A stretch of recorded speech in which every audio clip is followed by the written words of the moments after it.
All right, let's move on to Bama, who had a show last weekend, and I have to get to Rhys McKee first. This, I don't know, am I going too far, but I think this was one of the best performances ever by an Irish MMA fighter. It has to be, like, let's say we'll take McGregor out of it. This was world class like that. And, do we talk about world championships? It's bullshit, like, but the performance was a performance of a world class fighter. Yeah, I think there's been, like, you can maybe say like people like Paul Hughes, but he's obviously fighting a guy Gustav that's nowhere near the level of Tim Barnett. Mm-hmm. So, and it's not for like a Bama lightweight title, or so for the standard of opponent and how comfortable, and like, especially because Rhys had lost to this guy and he'd lost in the clinch in the first round, and he just wasn't. He was like, you nearly say you're probably better off just avoiding that, especially when you're lighting him up on the feet, like big heavy leg kicks as well. But Rhys was more than willing to go into the clinch, and he ended up finishing the fight with the knees in the end as well. So, like, fair play to him. He talked like he talked a good game, Rhys, before, but sometimes, like, I believed him, but sometimes these guys can say all the right stuff, and then they're kind of nearly trying to convince themselves. But I think Rhys fully believes in himself, and he knew that, like, he knew in the rehydration problems that he had cost him the first time, and he wasn't afraid to go anywhere the fight went with Tim Barnett, and he just put such a beating on Tim Barnett in such a short time that Barnett just wilted. You could see him. I don't think he'd ever been hit that hard. It looked like a man who was hit harder than he'd ever been hit before. Yeah. It was a phenomenal display. Like, who was it a couple of weeks? It was Brian Ortega. We talked about being calm, and I couldn't believe how calm he was. He was unbelievably calm in there through all his shots. Like, that could have been a 10-7 round if it had finished. It was 100% a 10-8 round. It could have been a 10-7 round.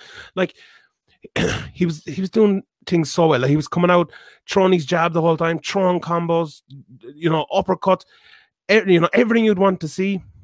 He was doing it. I thought it was just an absolutely brilliant performance. Got, what was it, two or three knockdowns.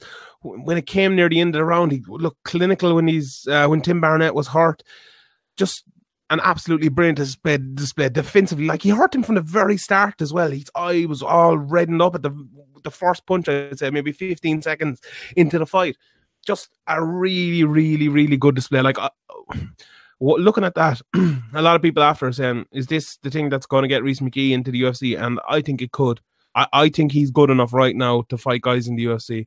Now, I'm not saying, up towards the top 15 or anything, but there's 50 lightweights in the UFC. I'm sure, the bottom 25 of them right now, I don't think he'd be out of place in there, to be honest. I think he can definitely beat people in the UFC. I just don't think there's any rush, and I think PT was saying on Talking Brawls that he talked to Rhys about it, and Rhys isn't in a rush, but people are kind of getting behind it or fans are kind of getting behind it on Twitter, and Rhys isn't trying to fan the flames, but he isn't trying to put out the flames either. He says, whatever happens, but he's in no mad rush, which I think is a good thing, because, you don't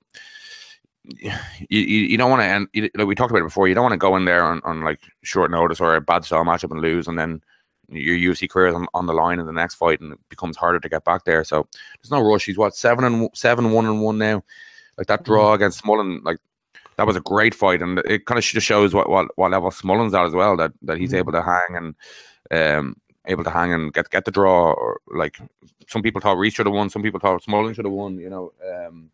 Either way, it ended up being a draw. I think that, like, nobody was too up in arms by the draw. So it's good to see these young Irish guys coming up, and I think Rhys is put himself at the front of the pack with that performance. Tim Barnett's an undefeated fighter who'd never been out of the first round. He'd finished everybody in the first round, and he just ran him over. Yeah, and looking at his opponents as well, apart from the first guy he fought, all of them had unbeaten records, or not unbeaten records, but good records. I think one was 9-3, one was 3-0 or something like that as well. And Rhys McKee, when he fought Rhys McKee the first time, Rhys McKee was unbeaten as well.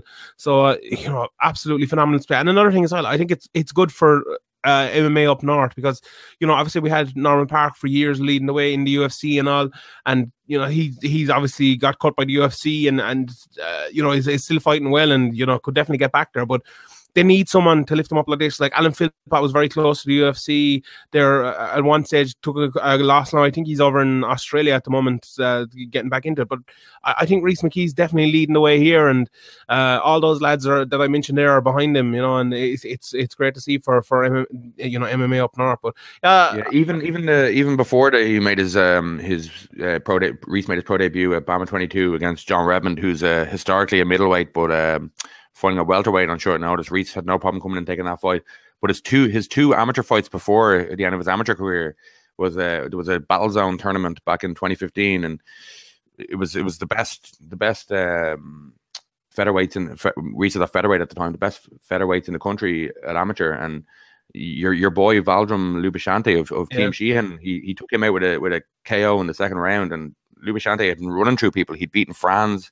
He's a really, really good guy. And Ondrum Gould as well, another really good guy out of Rhino. He used to train in Johnny Tutu's gym, and he choked him in the second round as well.